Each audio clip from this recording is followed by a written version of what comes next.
Welcome to another Supernatural Scotland, the podcast. As always, I am your host, Mark Smith, here to share the weird and scary stories of Scotland with you. Spread the word and tell your friends about the podcast and share the scary stories of Scotland. You might just hear about a great new place to visit on your travels. Many people around the world love Scotland, but they don't know the half of it. Ladies and gentlemen, take your seats and buckle in for another episode of Supernatural Scotland. Let's start off with one of the most haunted pubs in Britain. It is over 300 years old, so has a long history, and who knows what ghastly acts have been committed in its time. This is the Drovers Inn, located on Old Drovers Road on the A82 at Inverarnan. It has a few ghost stories, but I have focused on the most interesting and creepy stories. Towards the end of the 1700s, one family were removed from their home as a well-known act at the time by greedy landlords for sheep farming. It was known as the Year of the Sheep. They travelled south for a new life in hopes of finding a new home. But a terrible blizzard made them lose their way. They had tried to find the Drovers Inn, however, days later, the family were found frozen to death.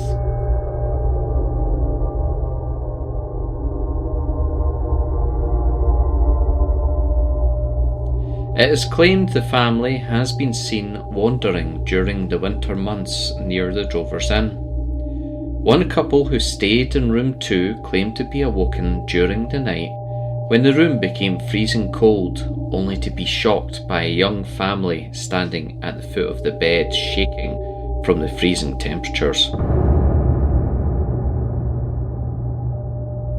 A young boy waved at the couple and appeared cheerful. Perhaps he was happy to have finally made his way to the Drovers Inn after all those terrible years in the freezing cold.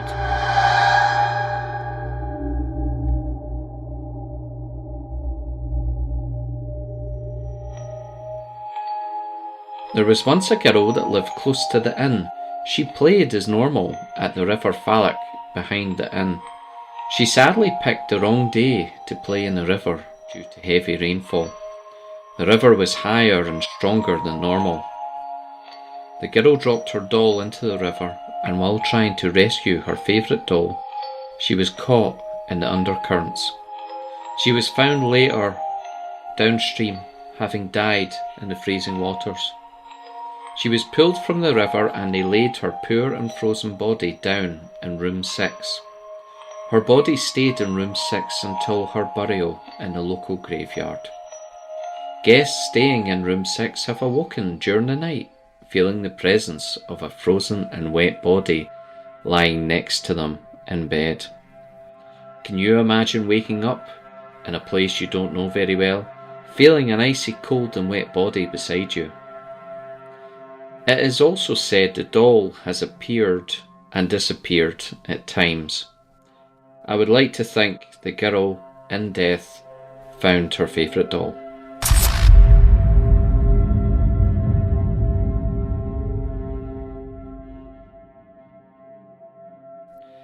A woman stayed at the Drovers Inn one night for a birthday celebration. Afterwards, the lady contacted the inn to ask who the little girl in the pink dress was in the photograph. The girl was not with the group and they could not remember seeing a girl in pink. The person taking the photo also claimed the girl was definitely not in the photo when she took it. It is claimed no children were staying in the hotel that night, and so that mystery remains unresolved.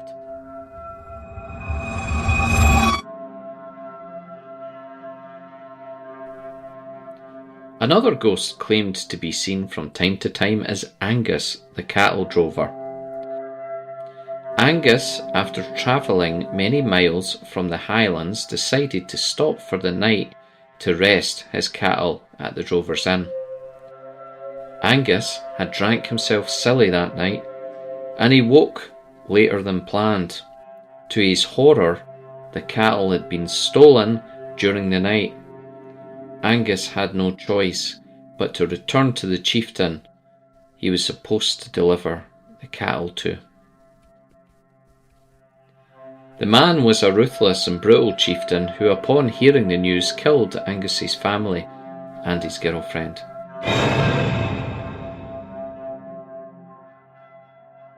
Angus was then banished from the clan. Angus, full of despair and rage, tracked the thieves back to the Drovers Inn. He hid, waiting for the perfect moment to take his revenge.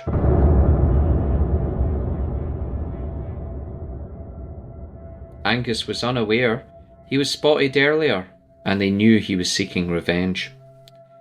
They then took Angus by surprise, and Angus's tragic story came to an end when they murdered him by hanging him from a tree behind the inn and bleeding him like an animal.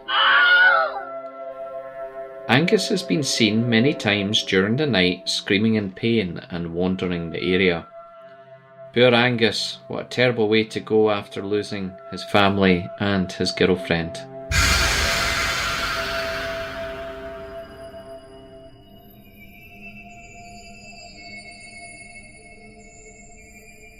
Our next story is about the Sauchie Poltergeist.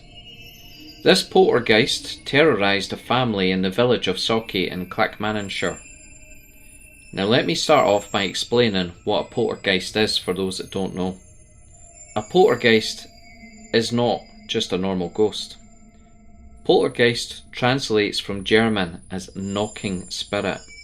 Poltergeists are well known for making noises around the house. It doesn't always stop there, and they are also well known for physical hauntings and throwing objects. They can cause actual physical violence to their victim and have been known from time to time to actually follow a person from one building to another, unlike normal ghosts which normally haunt one place and not usually one specific person. Our case occurred in 1960, and the victim was a young girl called Virginia Campbell, who was 11 years old at the time. She had moved to Scotland with her mother to work in a nearby place called Dollar.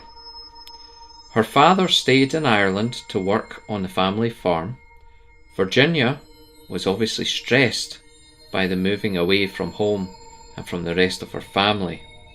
It's safe to say Virginia was a lonely girl and troubled by the big upheaval. Her and her mother moved in with her auntie and uncle and her younger cousin.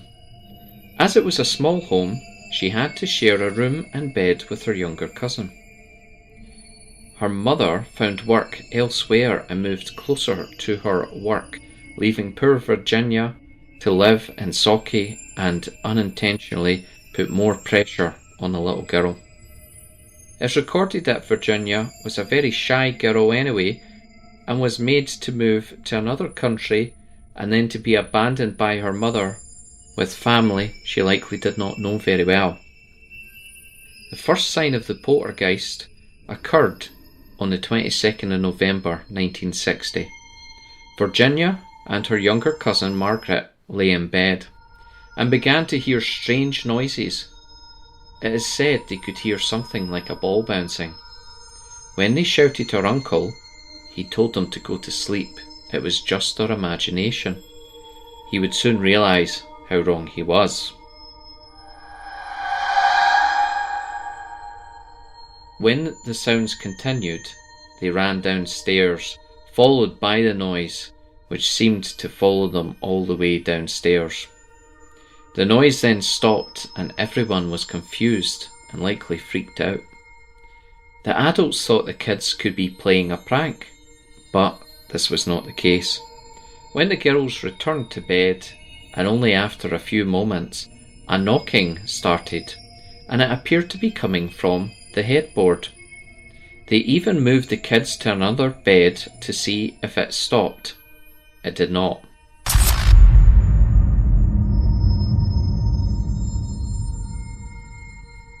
Eventually, she fell asleep and the knocking came to an end. The knocking returned the next night, and the adults, not knowing what else to do, called a local minister. He arrived after midnight. He also heard the loud knocking. They moved Virginia away from the headboard thinking it was a prank, but to their horror, the knocking continued.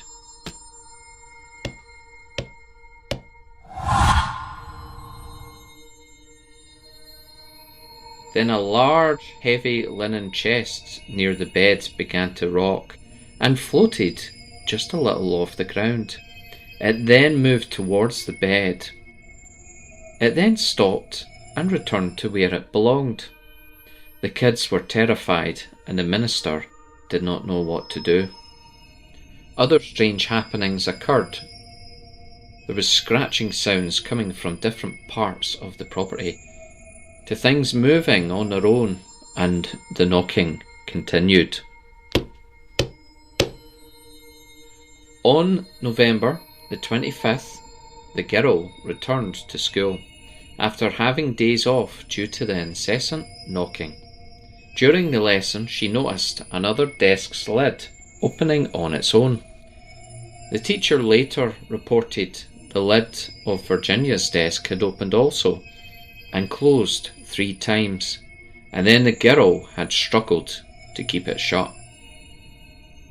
An unoccupied desk had then begun to float till it was around an inch off the floor, just for a moment.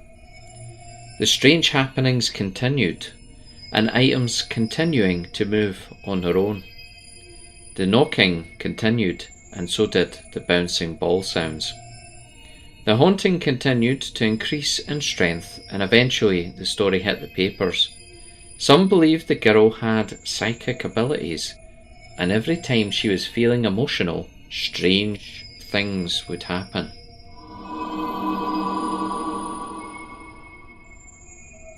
Three ministers visited to perform a religious service in Virginia's room.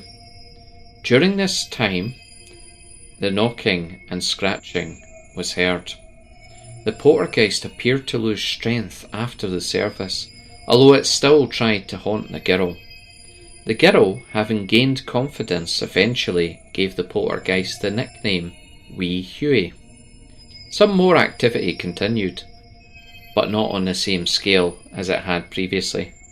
By March 1961, the poltergeist had disappeared and no other activity was ever recorded.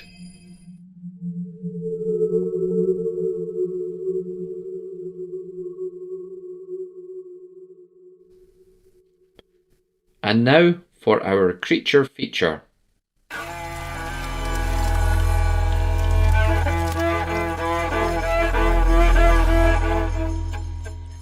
A Bodach is a terrifying creature from Scottish folklore.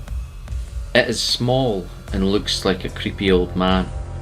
The Bodach could be classed the same as a bogeyman. The Bodach exists to frighten children into being good. If I was told the story of a Bodach as a child, I would have been very well behaved and may not have slept for quite some time. It is said the Bodach captures children, but not well behaved children. It had a taste for naughty children. When a child was naughty enough, the Bodach would climb down the chimney and sneak through the house to find a naughty child who would never be seen again. Now you may ask what happened to these children. It is said the Bodach would eat them up.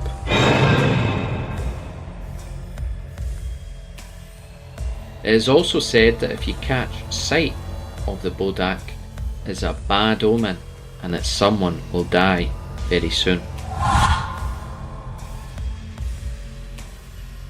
This actually reminds me of a nightmare I had in the family home as a child, and it has always stuck with me. We had a chimney and a fireplace, which was in fact near my bedroom. I was sleeping and I was awoke by a strange growling and scratching, but I couldn't move. I looked towards the door to see long, dirty, bony fingers wrapping themselves around the side of the door. The nails were long and filthy. The creature was covered in old, filthy rags, and I could not see its face under its cloak. To my horror, it slowly came towards me.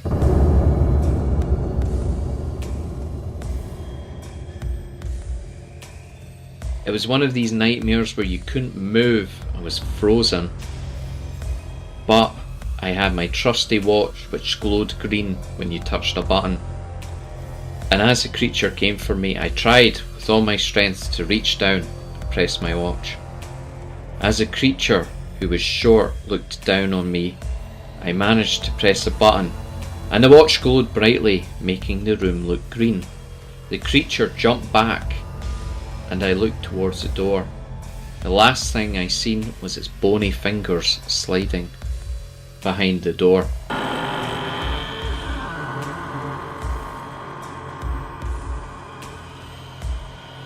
And that was the end of the creature. Our second creature is a Glaistig. It is a malicious and benign creature, which is believed to be a form of shapeshifter or ghost. It is known to appear as a beautiful woman or a monstrous half-woman, half-goat. She normally hides her ghost legs under a long green robe or dress. It's said she can lure men to her lair by singing or dancing, and she has been known to ask travellers to carry her across a stream. She has been known to make men lose their way and get lost in the wilds of Scotland, or she may just cut your throat and let you bleed out.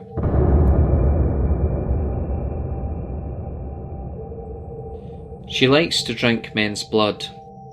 This creature is said to go out her way to protect cattle and herders. Shame she was not around for poor Angus. If you hear her wailing like a banshee, it's because a creature under her protection is about to die.